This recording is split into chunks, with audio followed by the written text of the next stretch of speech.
ಪ್ರಮುಖವಾಗಿ ಇವತ್ತು ಕಾಂಗ್ರೆಸ್ ಪಕ್ಷ ಅಂದ್ಕೂಡಲೇ ದೇಶದ ಪ್ರತಿ ಹಳ್ಳಿಯನ್ನು ತಲುಪಿರುವಂತಹ ಅಗ್ರಗಣ್ಯ ಪಕ್ಷಗಳಲ್ಲಿ ಒಂದು. ಹೌದು ಹೌದು. ಅಂತದ್ರಲ್ಲಿ ಮುಳುಬಾಗಿಲು ಕೂಡ ಒಂದು ಕಾಲದಲ್ಲಿ ಕಾಂಗ್ರೆಸ್ ಪಕ್ಷದ ಭದ್ರಕೋಟೆ. ಹೌದು. ಇವತ್ತಿನ ದಿವಸ ಕಾಂಗ್ರೆಸ್ ಪಕ್ಷದ ಮುಖಂಡರಿಗೆ, ಕಾರ್ಯಕರ್ತರಿಗೆ ಹಲವಾರು ಗೊಂದಲಗಳು, ಗುಂಪುಗಾರಿಕೆಗೆ ಏನ್ ಕಾರಣ ಇದೆ ಸರ್? ಅಂಥ ಗುಂಪುಗಾರಿಕೆ ಏನಿಲ್ವಲ್ಲ. ಈಗ ಪಕ್ಷ ಅಂತ ಹೇಳಿದ್ಮೇಲೆ ದಟ್ ಈಸ್ ಕಾಮನ್. ಈಗ ಮನೆಯಲ್ಲೇ ನಮ್ಮ ಮನೆಗಳೇ ಕೊಟ್ಟರೆ ಸಣ್ಣ ಪುಟ್ಟ ವ್ಯತ್ಯಾಸಗಳು ಬರ್ತಾನೆ ಇರುತ್ತೆ. ಹಾಗೆ ನಮ್ಮ ಪಕ್ಷ ಯಾವ ಪಕ್ಷದಲ್ಲಿಲ್ಲ ಹೇಳಿ, ಗುಂಪುಗಾರಿಕೆ ಯಾವ ಪಕ್ಷದಲ್ಲಿಲ್ಲ, ವ್ಯತ್ಯಾಸಗಳು ಯಾವ ಕಾರಣವಿಲ್ಲ, ಮುನ್ಸ್ಕೊಳ್ಳೋದೆಷ್ಟು ಮಾತ್ರ, ಮತ್ತು ಒಂದಾಗೋದೆಷ್ಟು ಮಾತ್ರ. ಪಕ್ಷ ಅಂದಮೇಲೆ ಮಾಮೂಲಿ ಬರ್ತಾ ಇರುತ್ತೆ ಸಣ್ಣ ಪುಟ್ಟ. ಎಲ್ಲೋ ಒಂದ್ ಕಡೆ ಕಾಂಗ್ರೆಸ್ ಪಕ್ಷದ ಕಾರ್ಯಕರ್ತರಿಗೆ, ಮುಖಂಡರಿಗೆ ಕಳೆದ ಒಂದು 2 ಲೋಕಸಭಾ ಚುನಾವಣೆ ಆಗ್ಬೋದು, ವಿಧಾನಸಭಾ ಚುನಾವಣೆಗಳಿಂದ ಎಲ್ಲೋ ಒಂದ್ ಕಡೆ ನಿರುತ್ಸಾಹ ಉಂಟಾಗಿದೆ ಅನ್ನೋ ಒಂದು ಭಾವನೆ ಎದ್ದು ಕಾಣಿಸ್ತಾ ಇದೆ. ಯಾಕಂತಂದ್ರೆ ಈಗ ಪ್ರಸ್ತುತ ಈ ಕಳೆದ 2023 ಒಂದು ವಿಧಾನಸಭಾ ಚುನಾವಣೆ ಆಗ್ಬೋದು, ಈಗ ಹಿಂದೆ ನಡೆದಂತಹ ಲೋಕಸಭಾ ಚುನಾವಣೆ ಆಗ್ಬೋದು, 2 ಲೋಕಸಭಾ ಚುನಾವಣೆಯಲ್ಲಿ ಸೋಲನ್ನು ಅನುಭವಿಸಿದ್ರ. ಜೊತೆಗೆ ಎಚ್ ನಾಗೇಶ್ ಅವರು ಪಕ್ಷೇತರ ಅಭ್ಯರ್ಥಿಯಾಗಿ ಸ್ಪರ್ಧೆ ಮಾಡಿದ್ರು ಸಹ ಕಾಂಗ್ರೆಸ್ ಪಕ್ಷದ ಬೆಂಬಲದಿಂದ ಗೆದ್ದಂತ ಅವ್ರ ಜೊತೆಗೆ ಸರಿಯಾದಂತ ಒಡನಾಟಕ್ಕೆ ಇಟ್ಕೊಂಡಿಲ್ಲ ಅನ್ನೋ ಭಾವನೆ ಇಲ್ಲೊಂದ್ ಕಡೆ ಕೇಳಿಸಿದೆ.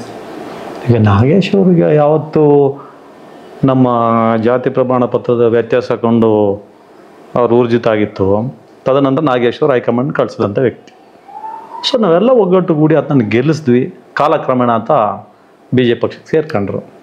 ಸೊ ಅವತ್ತಿಂದ ಮತ್ತೆ ಹೈಕಮಾಂಡ್ ಅವ್ರಿಗೆ ಕರ್ಸ್ಕೊಂಡು ಅವರನ್ನು ಮಾಮೂಲಿಯಾಗಿ ಪಕ್ಷದಲ್ಲಿ ತೋರಿಸ್ಕೊಳಕ್ಕೆ ಹೇಳಿದ್ದಾರೆ. ಮಾದೇವಪುರ ಕ್ಷೇತ್ರಕ್ಕೆ B.Pharm ಕೊಟ್ಟರು, ಸೋತರು ನಾಗೇಶ್ ಅವರು. ಎಲ್ಲೋ ಒಂದ್ ಕಡೆ ಈಗ ಕಾಂಗ್ರೆಸ್ ಪಕ್ಷ ರಾಜ್ಯದಲ್ಲಿ ಪಂಚ ಗ್ಯಾರಂಟಿ ಯೋಜನೆಗಳಿಂದ ಅಧಿಕಾರಕ್ಕೆ ಬಂದಿದೆ ಅನ್ನೋದು ವಿರೋಧ ಪಕ್ಷಗಳ ಬಹುದೊಡ್ಡ ಅಸ್ತ್ರ. ಇವತ್ತು ಅಧಿಕಾರದಲ್ಲೂ ನಿಮ್ದೇ ಪಕ್ಷ ಇದೆ, ಆದ್ರೆ ಕಾರ್ಯಕರ್ತರಿಗೆ ಮತ್ತೆ ಮುಖಂಡರ ನಡುವೆ ಸಮಾಧಾನ ಕಾಣ್ತಾ ಇಲ್ಲ. ಇಲ್ಲಿ ರಾಜ್ಯದಲ್ಲ ಇಲ್ಲ, ಒಂದು ಸ್ಥಳೀಯವಾಗಿ ಮುಳಬಾಗಿಲು ತಾಲೂಕಿನಲ್ಲಿ ಹೆಚ್ಚಿಗೆ ಸ್ಥಳೀಯವಾಗಿ ನಾವೆಲ್ಲರೂ ಕೂಡ ಒಂದೇ ಸುಮ್ಮನೆ ಇದ್ದೀವಿ. ಎಲ್ಲ ಎಲೆಕ್ಷನ್ಸ್ ಮಾಡ್ತಾ ಇದ್ವಿ. ಈಗ ಬರ್ತಕ್ಕಂಥ ಜಿಲ್ಲಾ ಪಂಚಾಯತ್ ತಾಲೂಕು ಒಂದಾಗಿ ಮಾಡ್ತೀವಿ, ನಗರಸಭೆ ಬರುತ್ತೆ, ಅದನ್ನು ಮಾಡ್ತೀವಿ. ಸ್ವಲ್ಪ ಏನೋ ಮನಸ್ತಾಪಗಳಾಗಿದೆ, ಅದನ್ನು ಸರಿ ಮಾಡೋದಕ್ಕೆ ಈಗಾಗಲೇ ನಾವು ಮಾತಾಡಿದ್ದಾರೆ. ಯಾರು ಮುನ್ಸ್ಕೊಂಡಿದ್ದಾರೆ ಅವ್ರಿಗೆಲ್ಲ ನಾನು ಫೋನ್ ಮಾಡಿದ್ದೀನಿ, ಮಾತಾಡ್ತೀವಿ. ಎಲ್ಲ ಯುವ ನಾಯಕರವರೆಲ್ಲ, ಈ ದೇಶದ ಭವಿಷ್ಯ ಅವರೆಲ್ಲ. ಪಕ್ಷ ಕಟ್ಟೋದಕ್ಕೆ ಎಲ್ಲ ಮುಂಚೂಣಿ ಘಟಕದಲ್ಲಿ ಇರಬೇಕು ಅವರೆಲ್ಲರೂ. ಕೋಲಾರ ಶಾಸಕರು ಅವರೇ ಹೇಳ್ತಾ ಇದ್ದಾರೆ, ಸ್ವತಃ ನಮ್ಮ ಜನರಿಂದ ಸೋತಿಲ್ಲ, ಲೀಡರ್ಸ್ ಇಂದಾನೆ ಸೋತಿದ್ದಾರೆ ಹದಿನಾರಾಯಣ ಅವರು ಅಂತ ಪದೇ ಹೇಳ್ತಾ ಇದ್ದಾರೆ. ಅದ್ರ ಪರವಾಗಿ ಸ್ಥಳೀಯ ಚುನಾವಣೆಗಳು ಕೆಲವೊಂದು ಕಾಂಗ್ರೆಸ್ ಪಕ್ಷ ಸೋಲ್ತಾನೆ ಬರ್ತಾ ಇದೆ. ಕಾಂಗ್ರೆಸ್ ಬೆಂಬಲ ಅಭ್ಯರ್ಥಿಗಳಾಗ್ಬೋದು, ಇದೆಲ್ಲ ಸೋಲ್ತಾ ಬರ್ತಾ ಇದೆ. ಈ ಕೆಲವೊಂದು ಮುನಿಸುಗಳೇ ಇದಕ್ಕೆ ಕಾರಣನ. ಮೊನ್ನೆ ಕೂಡ ಕುಟುಂಬದಲ್ಲಿ ಸುದ್ದಿಗೋಷ್ಠಿ ಆಗ್ಬೋದು, ಇವೆಲ್ಲ ಸರಿ ಹೋಗುತ್ತಾ ಮುಂದೆ ಇದೇ ಇದಾಗುತ್ತಾ? ಇದಕ್ಕೆ ಬ್ಲಾಕ್ ಕಾಂಗ್ರೆಸ್ ಅಧ್ಯಕ್ಷರು ಇಲ್ಲದೆ ಇರೋದಕ್ಕೆ ಏನಾದರೂ ಹಿಂಗೆ ನಡೀತಾ ಇದೆ? ನಿಮ್ಗೆ ಏನು ಅನಿಸುತ್ತೆ? ಈಗ ಕುಟುಂಬದಲ್ಲಿ ಮಾಡ್ತಕ್ಕಂಥ ಎಲ್ಲ ಯುವಕರು ಯಾವುದೋ ಒಂದು ಗ್ಯಾರಂಟಿ ಯೋಜನೆ ಅಧ್ಯಕ್ಷರನ್ನ ನಮ್ಮನ್ನೆಲ್ಲ ಕೇಳಿ ಮಾಡಬೇಕಿತ್ತು ಅನ್ನೋ ಒಂದು ಉದ್ದೇಶ. ಅದು ಅವ್ರಿಗೆ ಹೇಳಿದಂಥ ನಾಯಕರೇ ಮಾಡಿರ್ತಕ್ಕಂಥದ್ದು. ಯಾರಿಗೆ ಕೊತ್ತೂರು ಮಂಜುನಾಥ್ ಅಂತ ಹೇಳ್ತಾ ಇದ್ರು, ಅವರೇ ಮಾಡಿದ್ದಂತ ಅವ್ರಿಗೆ ಹೇಳಿದ್ದಾರೆ. ಸೊ ಅದಕ್ಕೆ ಈಗ ಒಪ್ಕೊಂಡು ಅವರು ಮುಂದುವರಿತಾ ಇದ್ದಾರೆ ಉಮಾಶಂಕರನವರು. ಅದೇನು ದೊಡ್ಡ ವಿಷಯ ಅಲ್ಲ. ಹಾಗೆ ಅವರು ಪ್ರೆಸ್ ಮೀಟ್ ಮಾಡಿರೋರನ್ನ ಈಗಾಗಲೇ ನಮ್ಮ ನಾಯಕರು ಮಾತಾಡಿದ್ದಾರೆ. ನಾಳೆ ಎಲ್ಲ ಉದ್ಯೋಗ ಮಾಡೋಕ್ಕೆಲ್ಲ ಬರ್ತಾರೆ. ಸರ್, ಎಲ್ಲೋ ಒಂದ್ ಕಡೆ ಇಡೀ ನಮ್ಮ ಮುಳಬಾಗಿಲು ತಾಲೂಕಿನ ಅಗ್ರಗಣ್ಯ ಕಾಂಗ್ರೆಸ್ ನಾಯಕರು ಅಂತ ಕೂಡಲೇ ಕೊತ್ತೂರು ಮಂಜುನಾಥ್ ಹೆಸರು ಹೇಳ್ತಾರೆ. ಅವ್ರ ಅಭಿಮಾನ ಬಳಗ ಅಂತ ಹೇಳ್ತಾರೆ. ಅವರೇ ಆಯ್ಕೆ ಮಾಡಿ ಅಭ್ಯರ್ಥಿನಿಗೆ ಕಳಿಸಿರುವಾಗ ಅವ್ರ ಬಗ್ಗೆನೇ ವಿರೋಧ ಮಾಡ್ತಾರೆ ಅಂತಂದ್ರೆ, ನೇರವಾಗಿ ಕೊತ್ತೂರು ಮಂಜುನಾಥ್ ಅವರ ಒಂದು ಆಯ್ಕೆಯನ್ನ ಇಲ್ಲಿ ತಪ್ಪಿಡಿತಾ ಇದ್ದಾರೆ ಅವ್ರ ಅಭಿಮಾನಿಗಳನ್ನ. ಅವರ ಯಾರೀಗ ಹೇಳ್ತಾ ಇದ್ದಾರೆ ಅವ್ರ ಹೆಸರನ್ನ, ಆ ಕ್ವಶನ್ ನೀವು ಅವ್ರನ್ನೇ ಕೇಳಬೇಕು. ಈಗ ಯಾರು ದುಡಿತಾ ಇದ್ದಾರೆ, ಏನು ಕಷ್ಟಪಡ್ತಾ ಇದ್ದಾರೆ ನಮ್ಮ ತಾಲೂಕಿನಲ್ಲಿ, ಯಾವ ರೀತಿ ನಡೀತದೆ. ಇನ್ನು ಸಣ್ಣ ಪುಟ್ಟದ ಎಲೆಕ್ಷನ್ಸಲ್ಲಿ ನಾವು ಒಂದು ಹೋಟೆಲ್ DCC ಬ್ಯಾಂಕ್ ಹೋಯ್ತು, ನಮ್ಮ ಹೆಣ್ಮಗಳು 24 ಹೋಟೆಲು ತೊಗೊಂಡಿದ್ರು. ಆದರೂ ಕೂಡ ಎಲ್ಲೊಂದು ಸಣ್ಣ ಅಂತರದಲ್ಲಿ ಸೋತ್ತಾರೆ. ಅಷ್ಟು ಬಿಟ್ಟರೆ ಏನು ದೊಡ್ಡದಾಗಿ ನಮಗೇನು ತೊಂದರೆ ಆಗಿಲ್ಲ. ಆದರೂ ಕೂಡ DCCಯಲ್ಲಿ ನಾವು ಕೂತ್ಕೊಳ್ತೀವಿ. ಕೋಮಲಲ್ಲಿ ನಮ್ಮ ಅಧ್ಯಕ್ಷ ನಂಜೇಗೌಡ ಕೂತಿದ್ದಾರೆ, ನಮ್ಮ ಪಕ್ಷನೇ ಕೂತಿದ್ದೆ. ಇವ್ರು ಎಷ್ಟು ಬೊಬ್ಬೆ ಹೊಡೆದ್ರು, ಎಷ್ಟು ಗೆದ್ರು, ಕೂತಿರೋದು ನಾವಲ್ವಾ. ಇತ್ತೀಚೆಗೆ ಉದ್ಯೋಗ ಮೇಳ ಬೃಹತ್ ಮಟ್ಟದಲ್ಲಿ 17 ಹಮ್ಮಿಕೊಂಡಿದ್ದಾರೆ. ಅದಕ್ಕೆ ಒಂದು ಪೂರ್ವಭಾವಿ ಸಭೆ ಆಗಿರ್ಬೋದು, ಮೊನ್ನೆ ಒಂದು 2-3 ಸಭೆಗಳಲ್ಲಿ ನೀವು ಪಾಲ್ಗೊಂಡಿಲ್ಲ. ನೀವೇನಾದ್ರೂ ಮುನಿಸು ಮಾಡ್ಕೊಂಡಿದ್ದೀರಾ ಈ ಒಂದು ಕಾರ್ಯಕ್ರಮದ ಬಗ್ಗೆ? ನೀವೆಲ್ಲೂ ಕಾಣಿಸ್ಕೊಂಡಿಲ್ಲ. ನನ್ನ ಸ್ವಂತ ಕೆಲಸ ಇದ್ದಿದ್ದರಿಂದ ನಾನು ಅವ್ರಿಗೆ ಹೇಳಿದ್ದೆ, ನಿನ್ನೆ ಬರಬೇಕಾಗಿತ್ತು. ನಾನು ರಾತ್ರಿ 2 ಗಂಟೆಗೆ ಬಂತೆ. ಸೊ ನಾಳೆ ಎಲ್ಲ ಅಲ್ಲೇ ಇರ್ತೀವಿ. ಜೊತೆಗೆ ಇವತ್ತು ಆದಿನಾಳ್ ಅನ್ನೋರು ಹಮ್ಮಿಕೊಂಡಿರ್ತಕ್ಕಂಥ ಕಾರ್ಯಕ್ರಮ ಉದ್ಯೋಗ ಮೇಳೆ ತಮ್ಮ ಪತ್ರಿಕಾ ಮಾಧ್ಯಮದ ಮೂಲಕ ನಾನು ಬೇಡ್ಕೊಳ್ಳೋದಿಷ್ಟೇ, ದಯವಿಟ್ಟು ತಾಲೂಕಿನಲ್ಲಿರ್ತಕ್ಕಂಥ ಎಲ್ಲ ಯುವಜನತೆ, ಯುವಕರು, ವಿದ್ಯಾರ್ಥಿನಿಯರು ಯಾರು ಡಿಗ್ರಿ ಸರ್ಟಿಫಿಕೇಟ್ ಪಡ್ಕೊಂಡಿದ್ದಾರೆ ಅವರೆಲ್ಲರೂ ಕೂಡ ಈ ಸದುಪಯೋಗನ ಭಾಳಷ್ಟು ರೀತಿಯಾಗಿ ನಾಳೆ ಒಂದೇ ಒಂದು ದಿವಸ 9 ಗಂಟೆಯಿಂದ ಹಿಡಿದು ಸಾಯಂಕಾಲ 6 ಗಂಟೆ ಇರುತ್ತೆ. ಅವ್ರ ಜೊತೆಗೆ ಪುಣ್ಯಾತ್ಮ ನಮ್ಮ ಆದಿನಾಳ್ ಅವರು ಎಷ್ಟು ಒಳ್ಳೆ ಕೆಲಸ ಮಾಡಿದ್ದಾರೆ ಅಂತ ಹೇಳಿದ್ರೆ, ಈ ಕೆಲಸವನ್ನು ಯಾರು ಮಾಡೋಕ್ಕೆ ಸಾಧ್ಯನೇ ಇಲ್ಲ. ಬೆಳಗ್ಗೆ ತಿಂಡಿ ಬರ್ತಕ್ಕಂಥವ್ರು ನಿರುದ್ಯೋಗಿ ಯುವತಿರು ಪಾಪ ಬೆಳಗ್ಗೆ ಬಂದಿದ್ದ ತಕ್ಷಣ ಅವ್ರಿಗೆ 8 ಗಂಟೆಗೇ ಬ್ರೇಕ್ಫಾಸ್ಟ್ ಮಾಡಿಸಿದ್ದಾರೆ, ಕಾಫಿ ತಿಂಡಿ ಮಾಡಿಸಿದ್ದಾರೆ. ಸಾಯಂಕಾಲ 6 ಗಂಟೆ ಹೋಗೋ ಗುರುಗಳು ಅವ್ರಿಗೆ ಯಾವುದೇ ಇದು ಅನ್ನೋದು ತೊಂದರೆಗಳಾಗ್ದಿರ ಊಟ ಕೂಡ ಮಧ್ಯಾಹ್ನ ಊಟ ನಮ್ಮ ನಾಯಕರೆಲ್ಲ ಕೆಲಸ ಮಾಡ್ತಾರೆ. ನಮ್ಮ NSC ಹುಡುಗರು, ಯೂತ್ ಕಾಂಗ್ರೆಸ್ ಹುಡುಗರು, ನಮ್ಮ ಮುಂಚೂಣಿ ಘಟಕದ ಎಲ್ಲ ನಾಯಕರು ಕೂಡ ಅಲ್ಲಿ ಕೆಲಸ ಮಾಡ್ತಾ ಇದ್ದಾರೆ. ನಾಳೆ ಅಂತೂ ಈ ಸದುಪಯೋಗ ನಮ್ಮ ಇಡೀ ಜಿಲ್ಲೆಯಲ್ಲಿ, ಬರೀ ಮುಳಬಾಗಿಲು ತಾಲೂಕಿನಲ್ಲ, ನಾವು ಲಾಸ್ಟ್ ಟೈಮ್ ನಮ್ಮ KH ಮುನಿಯಪ್ಪರ ನೇತೃತ್ವದಲ್ಲಿ ನಮ್ಮ ದೇವನಹಳ್ಳಿಯಲ್ಲಿ ಒಂದು ಕಾರ್ಯಕ್ರಮ ಮಾಡಿದ್ವಿ, ಉದ್ಯೋಗ ಮಾಡಿದೆ. ಸುಮಾರು 45,000 ಮಕ್ಕಳಿಗೆ ಕೆಲಸ ಕೊಡಿಸಿದ್ದಾರೆ ಆನ್ ಸ್ಪಾಟು. ಅದೇ ಕಾರ್ಯಕ್ರಮ ಇಲ್ಲಿ ಮಾಡ್ತಾ ಇದ್ದಾರೆ. ನಾನು ಈ ಮಾಧ್ಯಮದ ಮೂಲಕ ತುಂಬ ಹೃದಯ ನಾನು ನಮಸ್ಕಾರ ಮಾಡ್ತೀನಿ. ಯಾಕಂತ ಹೇಳಿದ್ರೆ ಇಷ್ಟು ವರ್ಷಗಳಲ್ಲಿ ಯಾರು ಈ ಕಾರ್ಯಕ್ರಮ ಮಾಡಿಲ್ಲ. ಹಾಗಾಗಿ ಈ ಕಾರ್ಯಕ್ರಮದಲ್ಲಿ ನಾಳೆ ಎಲ್ಲರೂ ಕೂಡ ಇಡೀ ಜಿಲ್ಲೆದಂತ ಬರ್ತಾರೆ. ನನಗೆ ಗೊತ್ತಿದ್ದ ವೆಬ್ಸೈಟಲ್ಲಿ 4,000 ಮೀರ್ಬಿಟ್ಟಿದೆ, ಅಷ್ಟು ಮಕ್ಕಳು ರಿಜಿಸ್ಟ್ರೇಷನ್ ಮಾಡಿಸ್ಕೊಂಡಿದ್ದಾರೆ. ಅದರಲ್ಲಿ ನಮ್ಮ ಹುಡುಗರಂತೂ ನನಗೆ ಗೊತ್ತಿದ್ದ ವೆಬ್ಸೈಟಲ್ಲಿ 3,000 ಮೇಲೆ. ಇನ್ನು ನಾಳೆ ಬರ್ತಕ್ಕಂಥವ್ರಿಗೆ ಅದನ್ನ ನಾನು ಲಾಸ್ಟ್ 5,000 ಅಂತ ಹೇಳಿದ್ರಲ್ಲಿ ಏನು ತಿಂಡಿ ಅದೆಲ್ಲ ಮಾಡಿಸಿರೋದ್ರಿಂದ ನಾನು ರಿಕ್ವೆಸ್ಟ್ ಮಾಡೋಣ ಇನ್ನೊಂದು 2-3 ಸಾವಿರ ಜಾಸ್ತಿ ಇರಲಿ ಅಂತ. ನನ್ನ ತಪ್ಪಿದ ಜಾಗನೂ ಸಾಲಲ್ಲ, ಭಾಳ ಕಷ್ಟ ಆಗುತ್ತೆ. ಅಷ್ಟು ಜನ ಬರ್ಬೋದು ಯುವತಿರು ಈ ಇಂಟರ್ವ್ಯೂನಲ್ಲಿ. ಅದರಲ್ಲಿ ಜೊತೆಗೆ 100 ಕಂಪ್ನಿಗಳು ಬರ್ತಾಯಿದೆ, 40-50 HR ಬರ್ತಾ ಇದ್ದಾರೆ.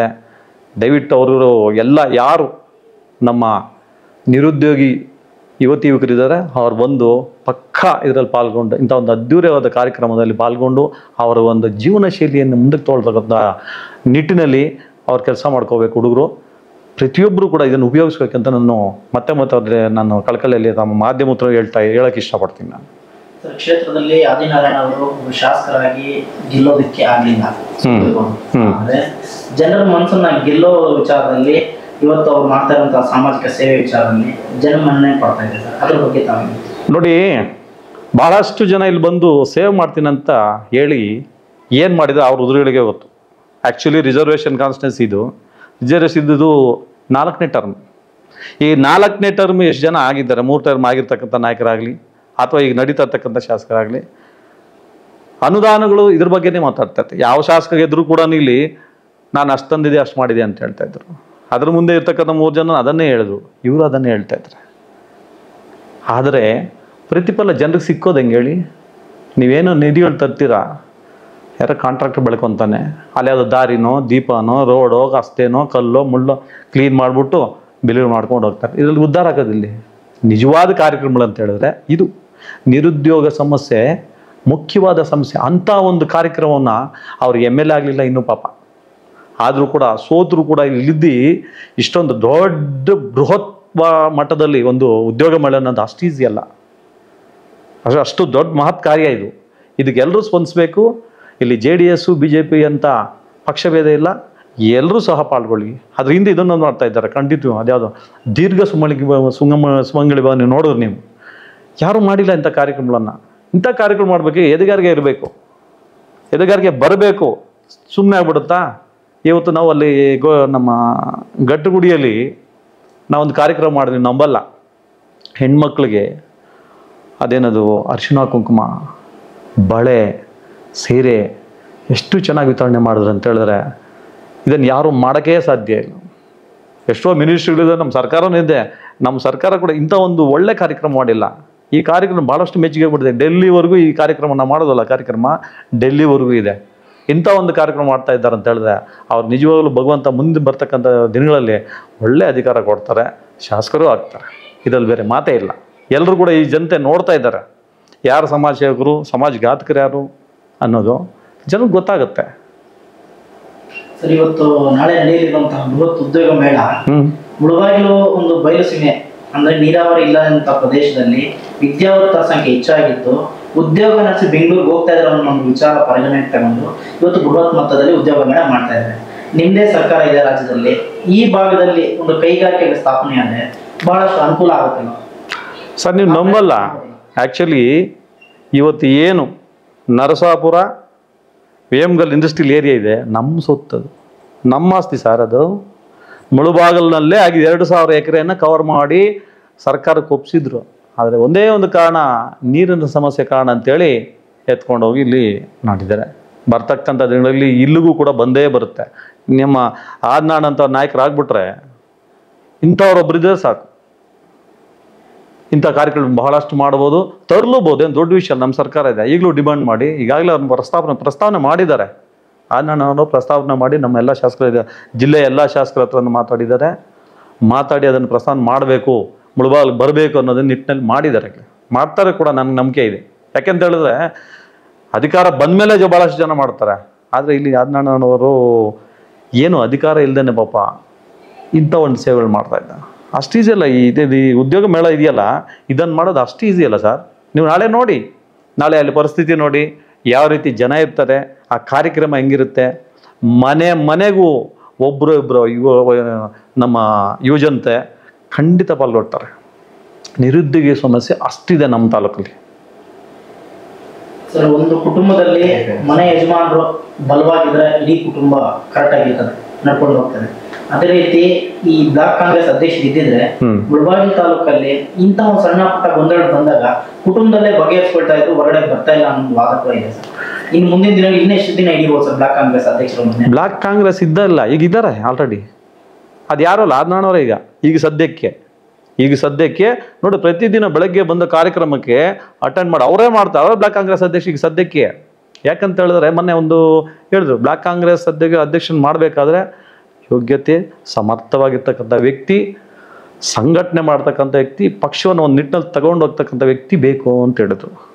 ಆ ಮಾತಿಗೆ ನಮ್ಮ ಗೌತಮಣ್ಣವರು ಒಂದು ಮಾತಾಡಿದ್ರು ಮೊನ್ನೆ ಬಂದಾಗ. ಅವರು ಎಲ್ಲ ಪರ್ಯಟನೆ ಮಾಡಿದಾಗ, ಜಿಲ್ಲೆಲ್ಲ ಪರ್ಯಟನೆ ಮಾಡ್ತಾ ಇದ್ದಾರೆ. ನಾನು ಪತ್ರಕರ್ತ, ನಿಮ್ಮ ಬೆಂಗಳೂರು ಪ್ರೆಸ್ ಕ್ಲಬ್ ಮೆಂಬರ್. ನಾನು ಪತ್ರಕರ್ತರು ಯಾವತ್ತೂ ಜನರ ಸಮಸ್ಯೆಗಳನ್ನು ಮುಂದೆ ತೊಗೊಂಡೋಗಿರುವಾಗ ಅದನ್ನು ಕಿತ್ತಾಕುವಂಥ ಕೆಲಸಗಳು ಮಾಡಬಾರ್ದು. ನಡೀತಾ ಸಣ್ಣ ಪುಟ್ಟ ನಡೀತಾ ಇರ್ತಾರೆ ಸರ್. ಮುಳಬಾಗಿಲು ಕೂಡ ಮೀಸಲಾತಿ ಕ್ಷೇತ್ರದಲ್ಲಿ ಬಹುಸಂಖ್ಯಾತರು ಬಂದ್ಬಿಟ್ಟು ನಮ್ಮ ಪರಿಶಿಷ್ಟ ಜಾತಿ ಪರಿಶಿಷ್ಟ ಪಂಗಡಕ್ಕೆ ತಾವು ಸಹ ಹಲವಾರು ವರ್ಷಗಳಿಂದ ಕಾಂಗ್ರೆಸ್ ಪಕ್ಷದ ನಾಯಕರಾಗಿ ಕಾರ್ಯಕರ್ತರಾಗಿ ದುಡ್ಕೊ ಬರ್ತಾ ಇದ್ದಾರೆ. ತಾವು ಏನಾದರೂ ಬ್ಲಾಕ್ ಕಾಂಗ್ರೆಸ್ ಅಧ್ಯಕ್ಷನ ಆಕಾಂಕ್ಷೆ ಆಗಿದ್ದೀರಾ ಸರ್? ನಮ್ಮ ಜಾತಕ ಹೆಂಗಿದೆ ಅಂತ ಹೇಳಿದ್ರೆ, ದುಡಿಯೋದೇ ನಮ್ಮ ಜಾತಕ. ನಮಗಂತ ನಾವ್ಯಾವತ್ತೂ ಏನು ಕೇಳಿ ಇಲ್ಲ, ಸಮಯ ಬಂದಾಗ ಆಗುತ್ತೆ. ಮೊನ್ನೆ ಈಗ ಅದಕ್ಕೆ ಸೂಕ್ತವಾದಂಥ ವ್ಯಕ್ತಿ ಅಂತ ನಾವು ಹೇಳಿದ್ವಿ. ಆ ವಿಷಯ ಹೇಳಿದಾಗ ಈಗ ನಾನು ಹೇಳಿದೆ, ನಾನು ಯೋಗ್ಯತೆ, ಸಮರ್ಥತೆ, ಸಂಘಟನೆ ಇವೆಲ್ಲ ಇರಬೇಕು. ಪ್ರತಿಯೊಬ್ಬರನ್ನು ಎಳ್ಕೊಂಡು ಹೋಗೋಂಥ ನಿಟ್ಟಿನಲ್ಲಿರ್ಬೇಕು ಆ ವ್ಯಕ್ತಿ. ಆ ಥರ ಇರಬೇಕು. ಈಗ ಎಲ್ಲ ಕಡೆನೇ ಹೇಳ್ತಾ ಇದ್ದಾರೆ ಬ್ಲಾಕ್ ಕಾಂಗ್ರೆಸ್ ಅಧ್ಯಕ್ಷ ಅಂತ ಹೇಳಿದ ತಕ್ಷಣ ಅದಕ್ಕೆ ಸ್ವಲ್ಪ ತೂಕನೇ ಇರಬೇಕು. ನಮ್ಗೆ ತೂಕ ಇರ್ಬೋದು, ಬಟ್ ಖರ್ಚು ವೆಚ್ಚಗಳು ಇರ್ತದೆ ಅದರಲ್ಲಿ. ಯಾಕಂತ ಹೇಳಿದ್ರೆ ಪಕ್ಷನ ಕಟ್ಟಬೇಕಾದ್ರೆ ಭಾಳ ಕಷ್ಟ. ಈ 4 ಕಡೆ ಓಡಾಡಬೇಕು, 10 ಜನ ಹುಡ್ಡೆ ಹಾಕಬೇಕು. ನಮ್ಮ ದಿವಂಗತ ನೀಲ್ಕಂಠ ಆ ಕೆಲಸದಲ್ಲಿ ಭಾಳ ಉತ್ತಮವಾಗಿ ಕೆಲಸ ಮಾಡ್ತಾಯಿದ್ರು. ಕಾಲಕ್ರಮೇಣ ಏನೋ ದೈವದಿಂದ್ರಾದ್ರವರು ಅಲ್ಲಿಂದ ಸ್ವಲ್ಪ ತೊಂದರೆ ಆಗಿದೆ, ಈಗ ಸರಿ ಹೋಗ್ತಾ ಇದ್ದೆ. ಯಾಕಂತ ಹೇಳಿದ್ರೆ ಅಣ್ಣನವರು ಪ್ರತಿದಿನ ಟ್ರಾವೆಲ್ ಮಾಡ್ತಾಯಿದ್ರು. ಈ ಒಂದು ಕಾರ್ಯಕ್ರಮ 4 ದಿವಸ ಇಲ್ಲೇ ಇದ್ದಾರೆ ಅವರು. ಅವರೇ ಜವಾಬ್ದಾರಿ ತಗೊಂಡ್ರೆ ಅವರೇ ಈಗ ಬ್ಲಾಕ್ ಕಾಂಗ್ರೆಸ್ ಅಧ್ಯಕ್ಷನ ಮಾಡ್ತಾರೋ, ಅವರೇ ಹೋಗ್ತಾರೋ. ನಾವಂತೂ ಅವ್ರಿಗೆ ಹೇಳ್ತೀವಿ, ಈಗ ಸೂಕ್ತ ಸಮಯ ಅಂತ ಹೇಳಿದ್ರೆ ಅವರೇ ಆದ್ರೇನೆ ಇದಕ್ಕೆ ಸರಿ ಹೋಗೋದು. ಬ್ಲಾಕ್ ಕಾಂಗ್ರೆಸ್ ಅಧ್ಯಕ್ಷರು ಸ್ಥಳೀಯವಾಗಿ ವಾಸ ಇರುವಂತಂದ್ರೆ ಬಹಳ ಉತ್ತಮ. ಯಾಕಂದ್ರೆ ಬೆಂಗಳೂರು ಮತ್ತೊಂದು ಬಿಸ್ನೆಸ್ ಇಂದ ಈಗಾಗಲೇ ಅವ್ರು ಜಾಗ ಕೊಂಡ್ಕೊಂಡಿದ್ದಾರೆ, ಮನೇನು ಸ್ಟಾರ್ಟ್ ಮಾಡ್ತಾರೆ. ಇನ್ನತ್ರವಾಗಿ ಇಲ್ಲೇ ತಾಲೂಕಲ್ಲಿ ಉಟ್ಕೊಂಡಿರ್ತಾರೆ. ಖಂಡಿತ 100% ಈಗಾಗಲೇ ಜಾಗ ಪಡ್ಕೊಂಡಿದ್ದಾರೆ. ಕನ್ಸ್ಟ್ರಕ್ಷನ್ ಪ್ಲಾನಿಂಗ್ ನಡೀತಾ ಇದೆ, ಮಾಡ್ತಾರೆ. ಅವರು ಇಲ್ಲೇ ಇರ್ತಾರೆ, ಈ ಭಾಗಕ್ಕೆ ಸೀಮಿತ ಆಗ್ತಾರೆ ಅವರು. ನಂಗೆ ಗೊತ್ತು, 100% ಆಗೇ ಆಗ್ತಾರೆ. ಒಟ್ಟಾರೆಯಾಗಿ ಈಗ ಕಾಂಗ್ರೆಸ್ ಪಕ್ಷದಲ್ಲಿ ಮೂಡಿರುವಂತಹ ಒಂದು ಸಣ್ಣ ಪುಟ್ಟ ಗೊಂದಲಗಳಿಗೆ ಕೊನೆ ಉತ್ತರ ಆದಿನಾರಾಯಣ ಮುಖಾಂತರ ಆಗತ್ತೆ ಅನ್ನೋ ಭರವಸೆ ತಮ್ಮಲ್ಲಿ? 100ಕ್ಕೆ 200% ಹೇಳ್ತೀನಿ. ಯಾವತ್ತು ಮುನ್ಸ್ಕೊಂಡಿದ್ದಾರೆ ಅವರೆಲ್ಲರೂ ಕೂಡ ಅವ್ರ ಜೊತೆಲೇ ಇದ್ದಾರೆ, ಇರ್ತಾರೆ, ಪಕ್ಷ ನಡ್ಸ್ಕೊಂಡು ಹೋಗ್ತಾರೆ. ಆತನನ್ನು ಮುಂದೆ ನಡೆಸತಕ್ಕಂಥ ಕಾರ್ಯಕರ್ತರು ಎಲ್ಲರೂ ಜೊತೆಲಿರ್ತೀವಿ.